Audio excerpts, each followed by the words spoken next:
And that's money. That's the community saying, "Hey, look, until you change, we're not going to buy stuff." And I think Microsoft did the exact same thing.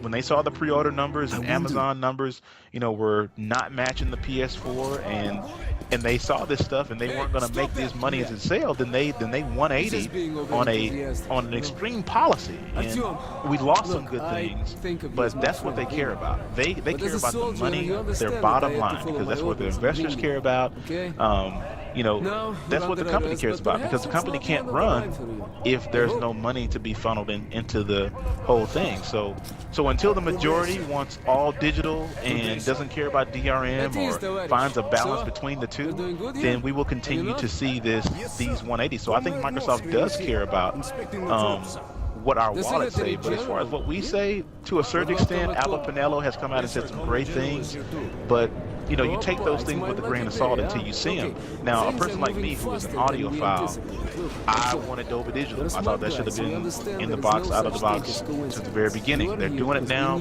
but it took us 3.5 months to get here. Now, I know that's kind of harsh because the console only came out on November 22nd, but still, something as small as Dolby Digital, I'm an audiophile, so I'm probably in the minority. But I care about those type of things because I have a huge surround sound system that I love to hear great games on. But I don't think that no company cares about their consumer. Probably maybe appliance companies like Maytag and stuff like that. But as far as exactly. But as far as electronic gaming companies, they don't really care. The only thing they really care about is how many games are you going to buy and how many consoles are you going to buy. And how much software are you going to buy on my platform, which is why we see Microsoft clamoring and snatching up 3-month DLC for COD, 3-month DLC for Battlefield 4, timed exclusive like Peggle 2 and Plants vs. Zombies Garden Warfare. That's why you see that, because they want the dollars to stay here in their own specific house. So that's why you see PlayStation, the PS4 owners are going to have first access to the Destiny beta. That's why you see that, because they want you to buy the software in their on their platform, because if you buy the software on the platform, they know that you bought a console or that you will buy a console. So that's what I think they care about. Okay, so the outlook, I got more. I got notes here, man. You're on the roll right now. So the outlook with the recent headset release, I know Microsoft put out a product that was $79.99. They originally were not going to ship any headset with the Xbox One, and hopefully I'm accurate with that. They recently released a $79.99 headset alongside an adapter for the individuals who have, whether it's Astro A50 Steel Series headset and the like. Also with that, Sony released their gold wireless headset for $99. So you have 99 on one side, you have $79.99, and then 25 on the other. Are we being very nitpicky about what we see when we are looking at both of these companies? I don't think it's being nitpicky, because actually, the $79.99 headset that Microsoft is offering comes bundled with the $25 adapter. So if you buy the headset, you automatically get the adapter. So if you have some Astro A50s at home or something like that, you'll be able to use the adapter with those. The Sony headphones, I believe, are $99, which require no jack, because, of course, Sony did a brilliant job. That's great. I mean, they put a 3.5 jack right there on the controller that you can use voice and audio with. As far as Microsoft charging $25 for an adapter, go ahead, they make a proprietary port. Say it. I just don't see that being justifiable. I just don't see why they would charge that much for that adapter. At the most, I mean, look at the piece of plastic, and you look at the one that comes with the Xbox One that's on the bottom of the headset. I would estimate this little thing probably, it may cost them maybe $5 to make. I mean, charge $10 for it, but not $25, which is why they're bundling it in with the $79.99, stereo headsets for the Microsoft One. So. Yeah, I just go back to money again. It's all about money. Like, look, we want you to buy a $80 item versus buying a small $15 worth item. So how do we get you to do it. Look, Sony's $100. We'll take $20 off and we'll bundle in the little adapter. So you look at that, you say, hey, well, I got these old Xbox, 360 headsets. Maybe it's about time for me to buy some more. And so you spend the $80 because they're cheaper than the Astro, whatever. They're like 150. Even though those are no big deal, of course, but you look at them and they're cheaper. You say, okay, well, I get the adapter too. So if I do want to use my 360s, they're kind of old, they're kind of rusty, but you know what? If I do want to use them, I get the adapter with the bundle, and that's what they want. And if people vote with their wallet and don't buy it, then Microsoft will eventually drop the price of that accessory, just like they did the chat pad, just like they did the original headset, all this stuff. They'll drop the price if you don't buy it. I mean, look at the PlayStation Move. I mean, nobody bought it, and GameStop was trying to give them away with certain packages, or selling it for nothing on Toys R Us shelves and stuff like that. Like, if you don't buy an accessory, I mean, the company will discontinue it and/or make one better, but they'll eventually drop the price. Period. Okay, all right, well said. Now, as far as the 1080p, I know we hear a lot of that, and we mentioned it earlier that Sony is pushing that. Yeah, on everything that they're doing. Even on Twitter, I saw they recently put out a tweet for a particular product or game. They made sure that they added the 1080p in there. They know that that's a big thing for them. So now the 1080p, the resolution versus the overall enjoyment of the game, does it really matter? Or the heavy enthusiasts are just picking what they can pick for a fight? No, I think you have two types of people. I think that it does matter in the sense of a person that purchased a $500 console that had the expectation. Remember what we were talking about at first? They had the expectation that it was going to be a powerful console and it was going to do all this stuff. I think that a lot of gamers had the expectation that, okay, finally we're getting a PC architecture in both the PS4 and the Xbox One. So these should surely be able to do 1080p 60 frames per second, right? And somehow, some way, that proverbial mindset became the standard. And my question is, and the only thing that I've asked is, who sets this standard? Who says it's the standard? It's on PC, but guess what? When you're on PC, I mean, you have guys that are running 1440p at 120 frames per second. So, when you talk about a standard, who sets the standard, and how did this become about? It became about through expectation.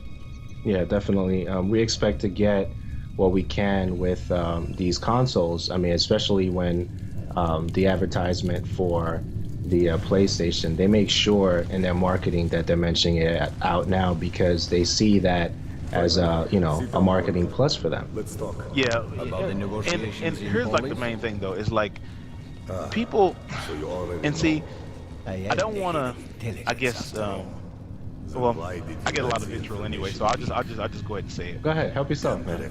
Here is my thing with the community about the whole resolution gate thing. Is that 1080p versus 720p or 900? We can be fair, or 900. That range depending on what game are we talking about specifically. Yeah, I mean, Thief and Plants vs. Zombies Garden Warfare runs at 900p on the Xbox One. But here's my thing, and I just like to be informative, and I like to say things and don't bring out half-truths, which I think that we have a lot of that in the community. And this goes to indie sites, this goes to big sites, this goes to community members, everything. But I think it's due to ignorance, is that resolution doesn't create anything.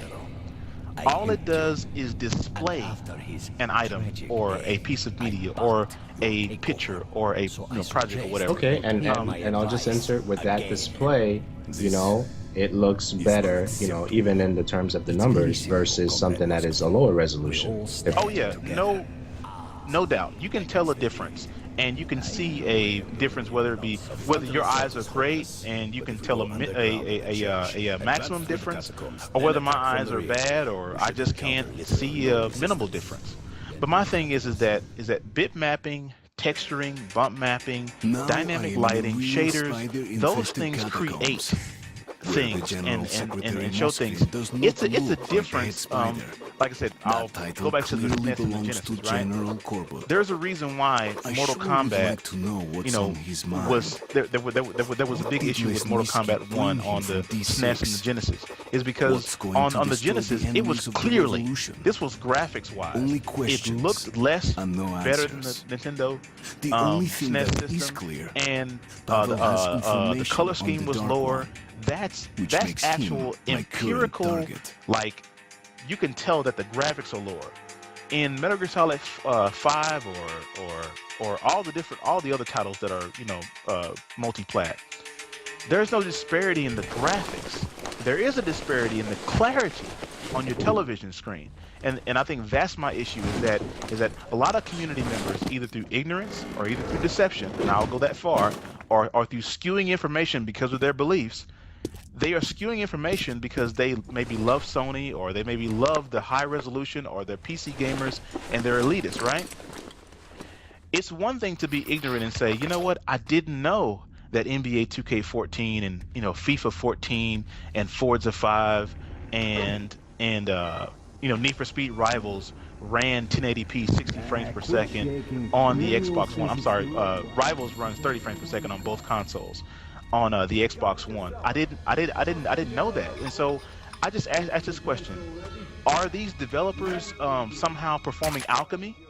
Are they are they putting voodoo incantations over these discs on the Xbox One? So I think a lot of people go out there and they make truth claims by saying the Xbox One can't do 1080p 60 frames per second, and if you would look at the library of games that the Xbox One has, some developers are hitting 1080p 60 frames per second. I mean, even Wolfenstein, the brand new Wolfenstein that got announced with the Doom beta on it, it's going to be 1080p 60 frames per second on the Xbox One.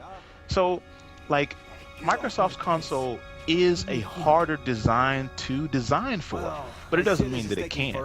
And I think therein lies the reason why I have so many different Twitter conversations, and the reason why I've been an advocate.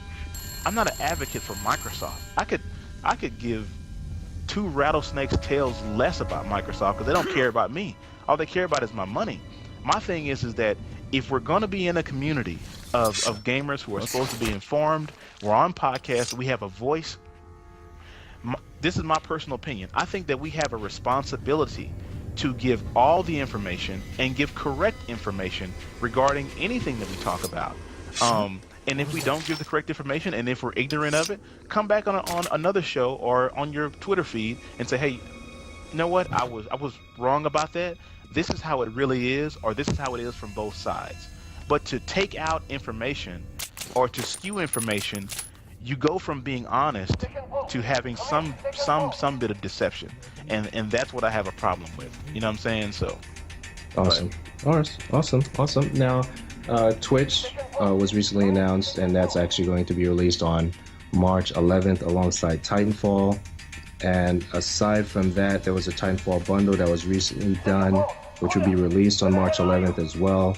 But one of the things I really want to mention right here is the price drop. Both consoles came out in November.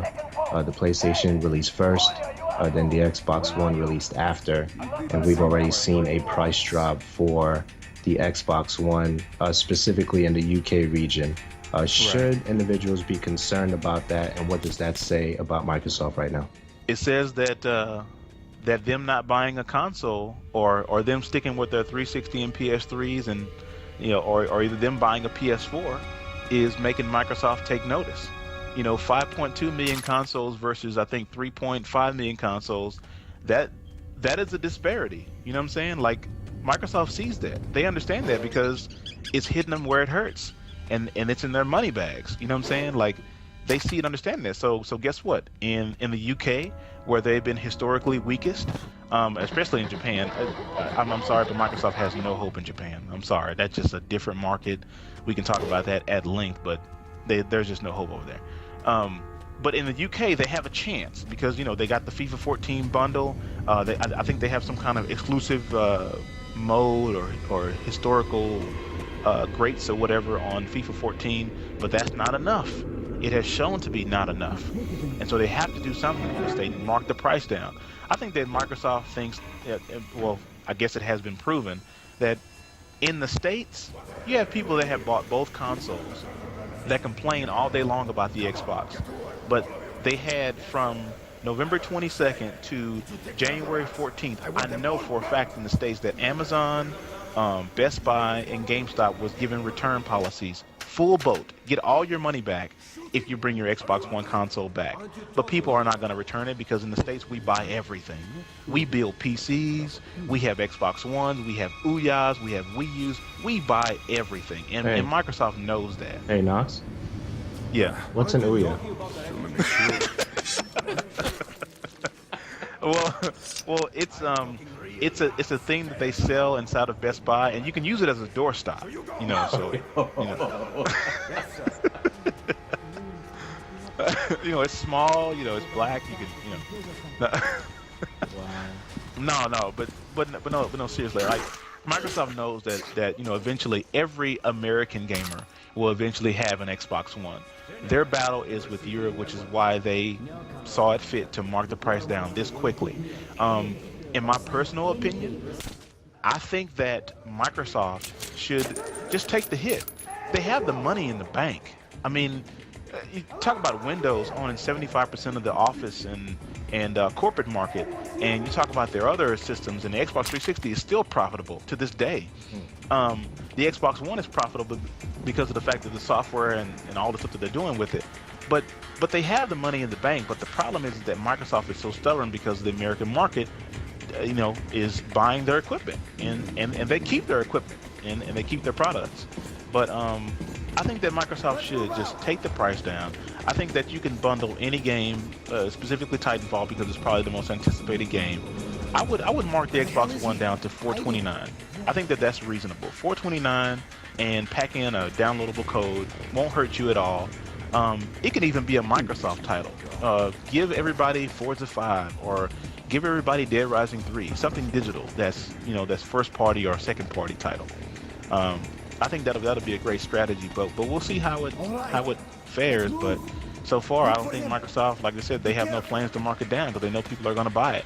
Because when Titanfall comes out, I mean, they got that bundle, and I think the pre-orders were, you know, out the last week. They just got some more in, but how long is that going to last? You know, because really, in terms of price of an actual game, $59.99 plus tax is usually around $65. You know, something like that. So basically, you won't be able to do anything with that game because it's a downloadable, you know, title for you. But you're buying that bundle, and you're getting value there. Yeah. And do you know what the hilarious thing about this whole camera thing and bundling price and everything is? Is that guess what's sold out in stores that you cannot find anywhere? What, the camera? Yeah, the PlayStation camera. Can't find it. You cannot find a PS4 PlayStation camera anywhere. That's hilarious to me. Okay, so I'm glad that you said that. So do you think it would matter? Would the ratio be different? Would it be still 2-to-1 if PlayStation 4 bundled their camera in their box? If PlayStation charges the same price as Microsoft, or if I'm talking about the same price, camera on both boxes, you know, and they put it out for the stores, and we run out and get it. Do you think the ratio would still be 2-to-1 today?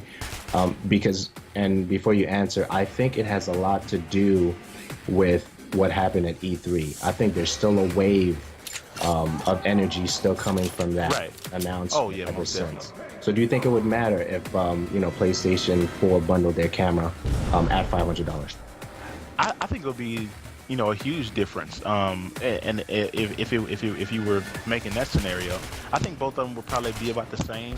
I would give Microsoft a slight edge, just because of the software, just because of the historical view of the software. I mean, Microsoft has 3-month map packs on CLD, 3-month first map packs on BF4, Peggle 2 exclusive for time that we don't know how long it's going to be, Plants vs. Zombies, Titanfall, Metal Gear Solid 5. I think that the mass consumer would see those products, and the mass consumer, they don't know about lines of resolution, and even if they did, they would say, look, all the games are over here.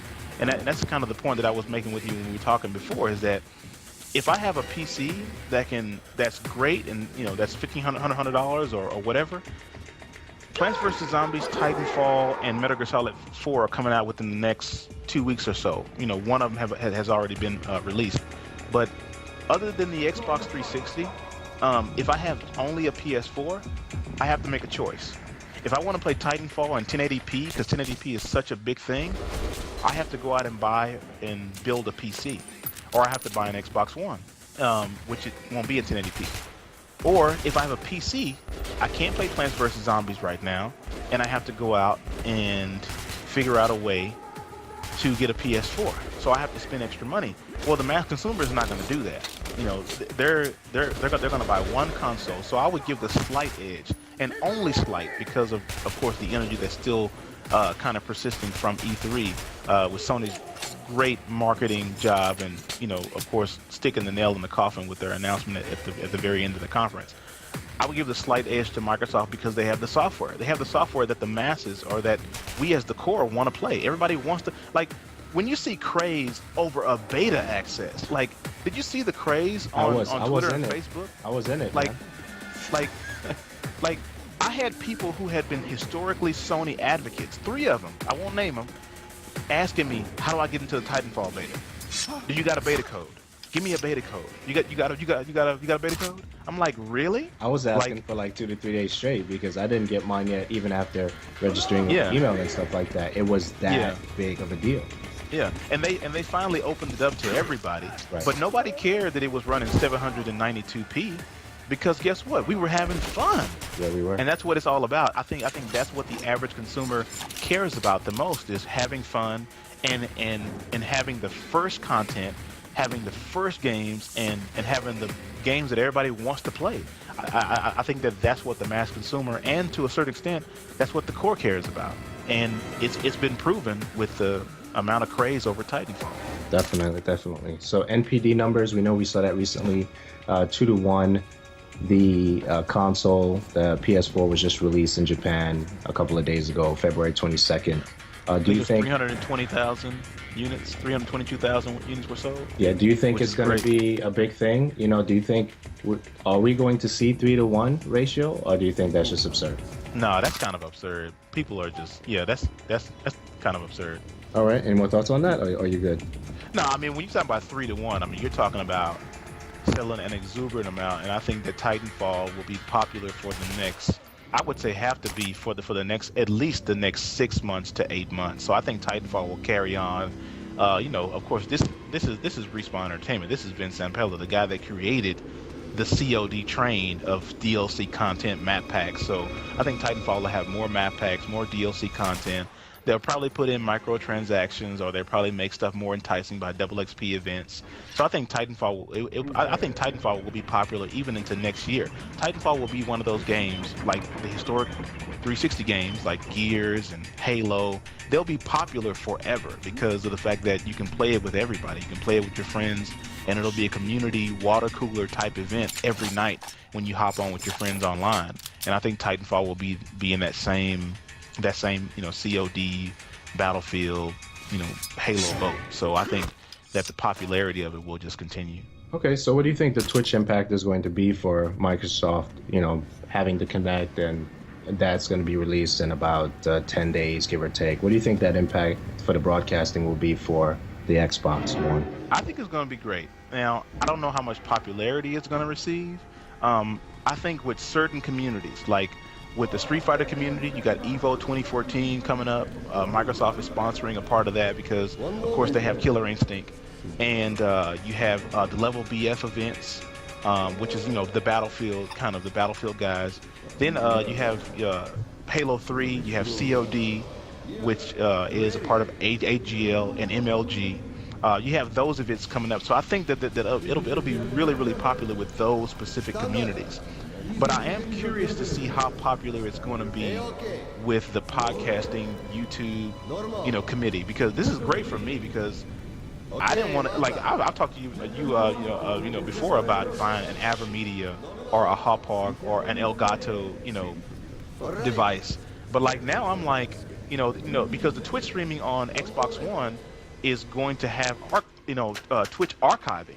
So you can archive your recordings. They haven't said how many you can archive, but if I can archive my recordings and I can chop it up in Upload Studio on Xbox One, that's great. That's even less money I have to spend on anything else again. Again, that's a convenience piece. I can record everything from my microphone that I have on my head going to my Xbox One. And from what I'm hearing, I'm not a part of the update, but from what I'm hearing is that all your friends that are broadcasting, you'll be able to join them in any broadcast that they're doing, and the Xbox One can have up to 32 people in a party commenting and chatting in the text chat, and up to 8 people can be voice chatting inside of your Twitch party. So think about that: 32 people anytime can be actively joining your Twitch stream and dropping out, and people on PC can be joining too, watching you and everything else and broadcasting. And guess what? Your Xbox Live friends always know you're broadcasting, because in the bottom left-hand corner, we've seen screenshots from the update that's coming on March 11th. Your friend stream is going to be all listed down at the bottom, and you're going to be able to see who is broadcasting. And with the click of a button or with your voice, just say, "Look, I am going on a complete tear in Call of Duty." And you know how I feel about Call of Duty, but I am wrecking shop in Call of Duty right now. I got 25 kills and 0 deaths. You know what? Xbox broadcast, and boom, you're in there broadcasting on Twitch right now. That's pretty awesome.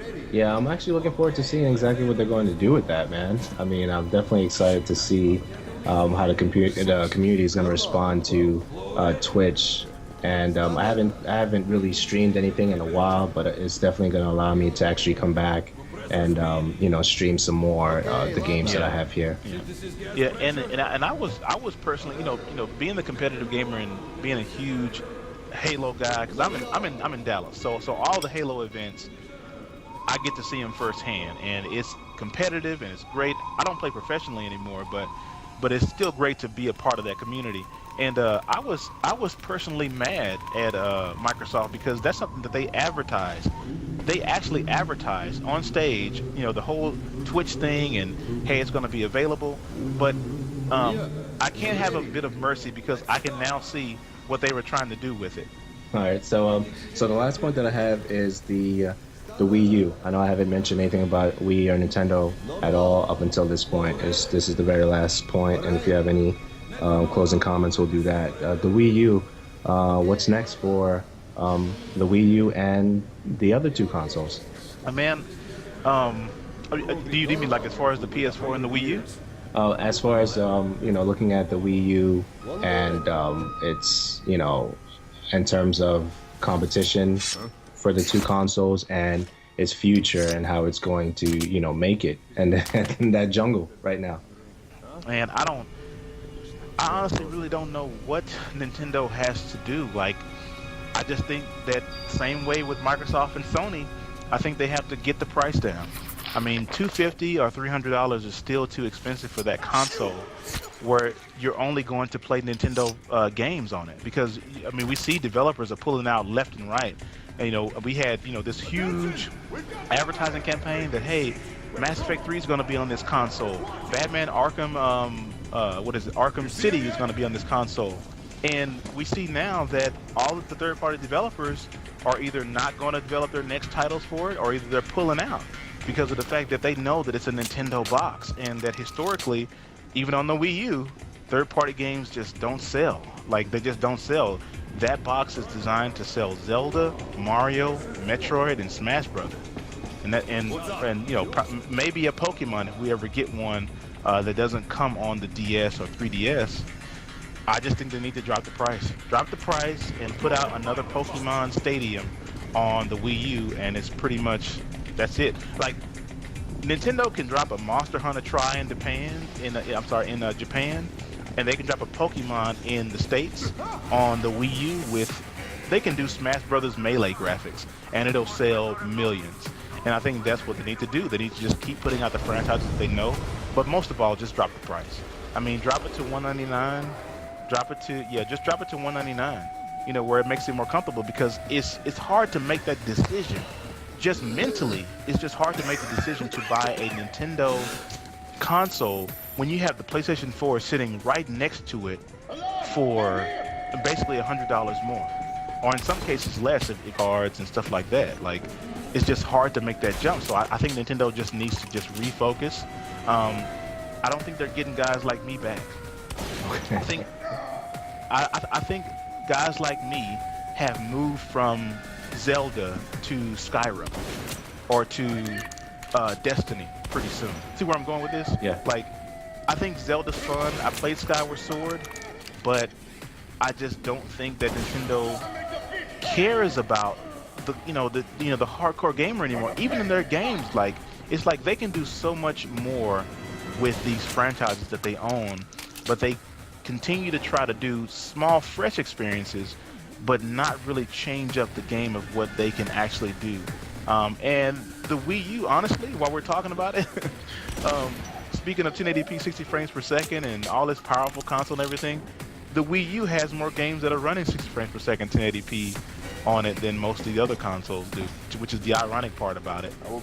But I think Nintendo has really slacked off on their advertising too. Like, I rarely see a Nintendo commercial, and I think that they think that Nintendo Direct is going to get them in the consumer's eyes, but that's only going to get you so far. Like, we watch that stuff, but regular people wouldn't even know what a Nintendo Direct is, and they're shutting down their online store for the Wii U and for the 3DS. So I'm sorry, for the DS. So I don't understand that. It's like some of the moves that they're making right now. I'm like, I don't get it. yeah, I have no clue what they're doing. I have no clue how to bring them back other than take a huge price drop that they did with the 3DS. You know, they went from $250 to $169 within like 4 months, and that did well when they did that. Yeah, it did very well, but it did well because guess what came out? Pokemon. Pokemon. I'm telling you, Pokemon can open and close on any corner at any time at will, you know, via Nintendo. So, you know, they just need to do it. They mark the price down, give us a 3D Pokemon on the Nintendo Wii U, and the thing will sell. It will sell. Awesome. All right. Any closing comments for the three systems, and you know, I guess what we should expect at the year end, I guess, up to December. What's going on with them right now? Yeah, I guess we can pretty much expect what they've always done. I think Microsoft is a little bit unpredictable. I think Sony is just Sony like. I think Sony fans and people that own PlayStation, Sony fans are in a wonderful position because Sony is bleeding at the seams. You know, their credit rating has been marked down to junk. You know, they just they're closing Santa Monica studios. They're selling off buildings and everything else or whatever. So I think Sony is at the mercy of their fans right now and every consumer. So Sony's going to give everybody what they want, no matter what it is. So that's great for the gaming consumer. I think we need to push Microsoft a little bit more and get them to continue to mark down the prices on certain things, and not accept accessories that are way overpriced, that are overbearing. Sorry, my son is climbing up on me.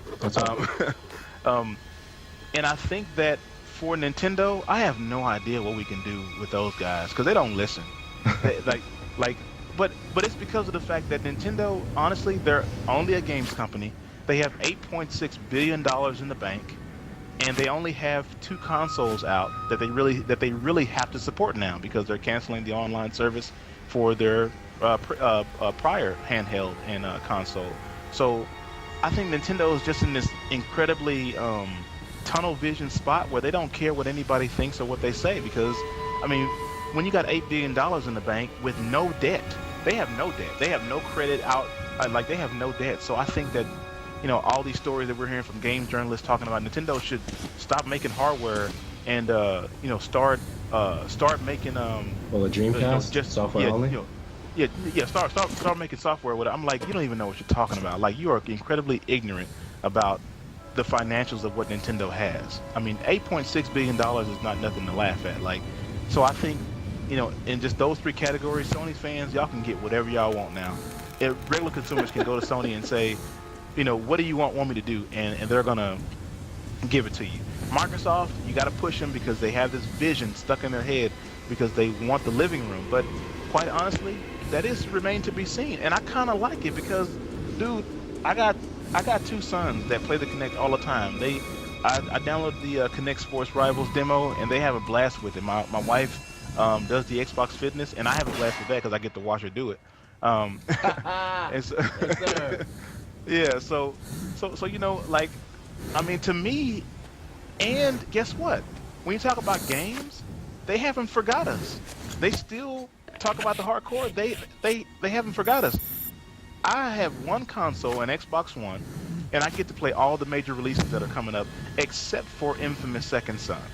That's the only thing that I'm missing. But if I have a PS4 or a PC, I got to go out and build something or buy something else.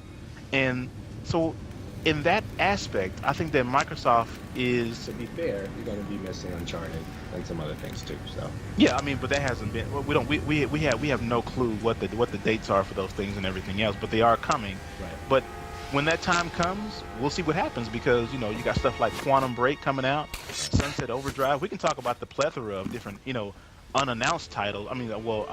Announced titles that haven't come out yet. But I'm talking about the here and now. We are the gamer. We want the experiences, and we don't want to wait. We want it right now. We want it now. That's true. And that's the reason why you have so many people screaming and talking about 1080p. Have we not forgotten that these consoles just came out at the end of November?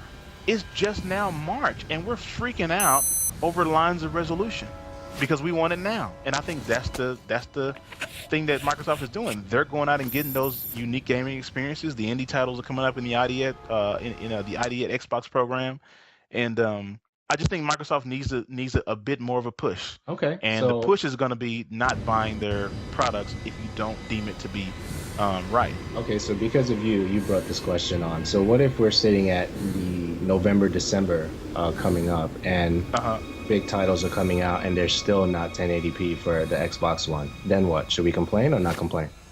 I think that you have to make a decision. I think that you have to make a clear decision that if you have both consoles, buy the third parties and multi-plats only on the PlayStation 4 or only on the PC. And Microsoft will see that disparity, and they'll have to do something, or they'll have to probably just suffer through it because their console maybe can't do it on some certain games. But I don't think that that's true because we see games like I told you before, like the Wolfenstein that's coming out at 1080p 60 frames per second. And that's a high rate first person shooter, and probably is going to be multiplayer too. But if it is at that certain point, like I said, money is the biggest key. Don't buy the software. Don't buy it on Xbox One. Buy it on the PC and buy it on the PS4. That speaks more clearly than any blog post, than any podcast, and than any tweet that you could ever send them.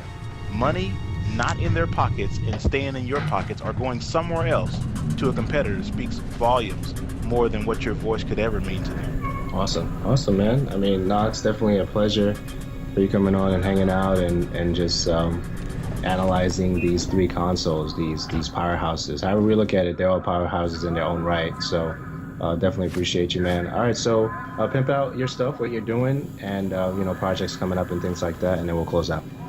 Oh man, this year has been great, man.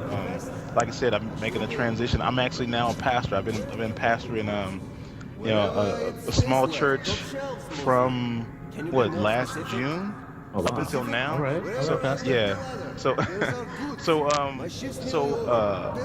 Whether you're a theist or an atheist or an agnostic or whatever, we have a good old time talking about science and talking about how we should live with one another.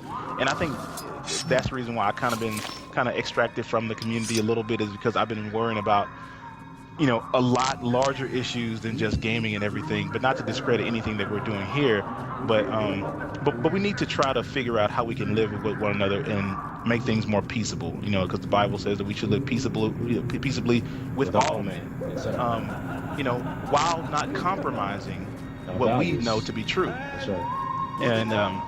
And so I think, come over to Knox Broadcast or hit me up on Twitter, talk about anything, or we can podcast about it. Blue Man has a great platform. He's of Open One Radio.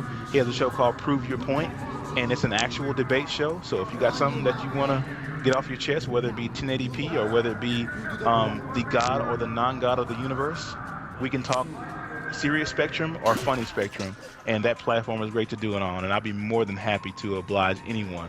But yeah, man, that's all I got, man. The shows will be coming back. I'll probably be posting my sermons up as the regular What Does God Say show, and then from there, I'll record the Love and Learning show with my wife, and then getting my brothers together on a certain schedule is just crazy. So we'll see about that. Yes, sir. Yes, sir. Yeah, definitely. Thank you for coming on, man. Thank you for your time. So now I gotta call you pastor now. I can't. You've upgraded. Your status is going up now. So, but definitely, a pleasure having you on, man.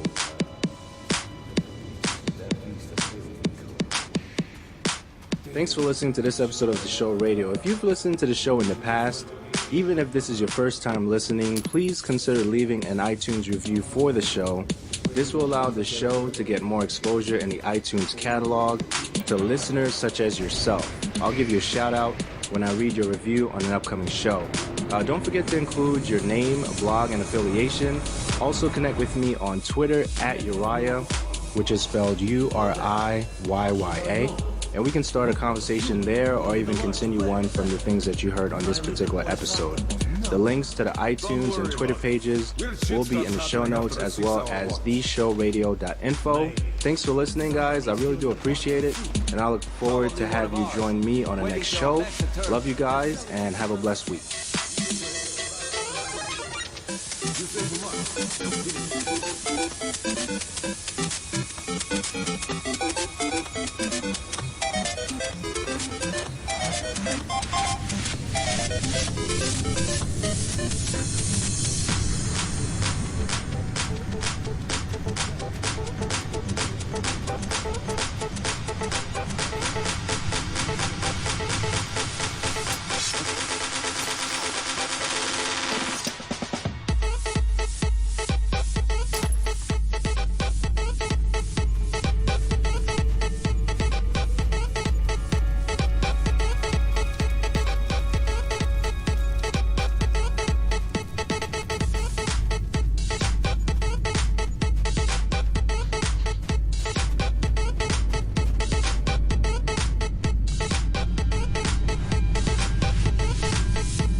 That's one serious pickle you're in.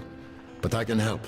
I have friends, and they have friends who can relay everything you tell me to your guys from the Order. So, now you must return home to Polis? Well, there's no direct route. Everything's cordoned off here. But I believe the Order has an outpost nearby. On the surface, the church in the marshes. Try that place. If we can get word to your people, they might meet you there. As for me, I started life anew. Left Kuznetsky Most. The Reds completely subverted the place. Looking for traitors and spies. Sending people to camps, or just shooting them. All because of the coming war. People are fleeing from Kuznetsky Most and their whole Red Line. Come here, Artyom.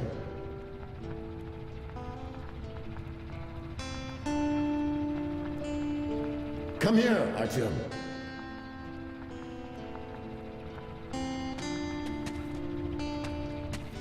Come here, Artyom. Did you see the armored train the Reds are building? Well, we built something too, with the stuff the refugees are bringing. Here, take a look.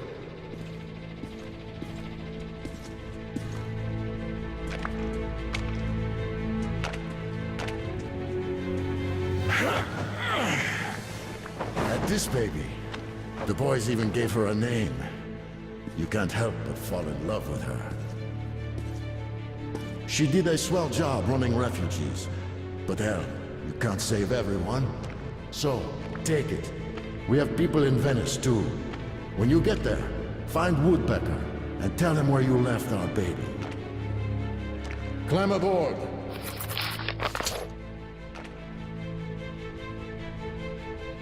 Come on, climb aboard.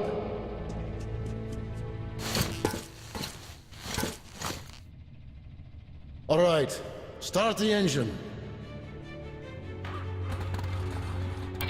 We're still tinkering with her, so the controls aren't perfect. But the lights are first class.